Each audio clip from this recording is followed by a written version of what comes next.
Hello, and welcome to today's maths lesson. Today we're looking at multiplication, timesing something by another something. My name is Mr. Holman, and I was pretty terrible at maths at school. Now, when it comes to multiplication, timesing things by other things, it can be quite scary when we get to timesing by 10.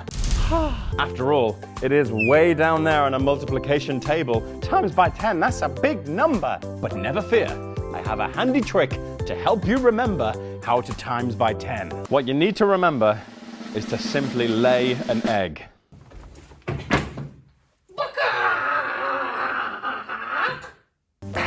That's right. If you have a large number and you want to times it by 10, all you do is lay an egg.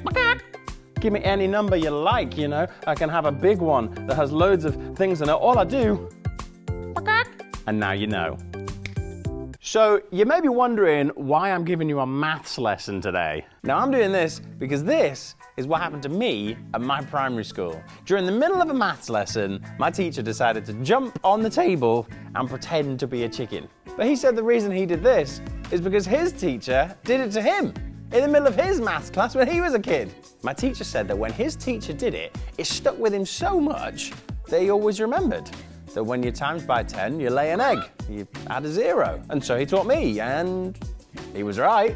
Sure enough, I have always remembered that when you times by 10, you lay an egg, you add a 0. So the lesson my teacher wanted to teach always stuck with me, not because of what he said, but because of what he did. Now, there's a story of Jesus where a similar thing happens. With a woman caught in adultery, a woman is brought out before Jesus to be stoned to death, and he manages to defuse the situation. Jesus turned around and challenged the woman's accusers, saying, "He who is without sin cast the first stone. She may have done wrong, but no one's perfect. Who are you to judge?" He taught a powerful lesson about forgiveness and grace and not judging others. But the interesting thing is, as this story is starting, as this woman is brought before Jesus, instead of joining in with the argument, he stops and draws in the sand. I don't think many people would choose to be like, "Sorry, excuse me, one moment," and then just start drawing in the sand. It's a bit weird. It's the kind of thing that really sticks with you. But as a result, the writer also remembered what Jesus said next. He who is without sin can throw the first stone. I always remember my maths teacher jumping on the table and pretending to be a chicken. And so I always remember that you times by 10 and you add a 0. In the same way, I'm sure that people always remember Jesus drawing in the sand, and so they always remember he who is without sin cast the first stone.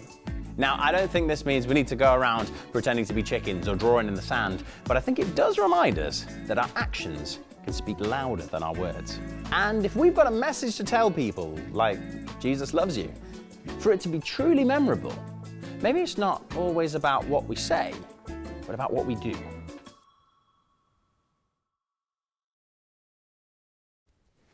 8, 10, 8.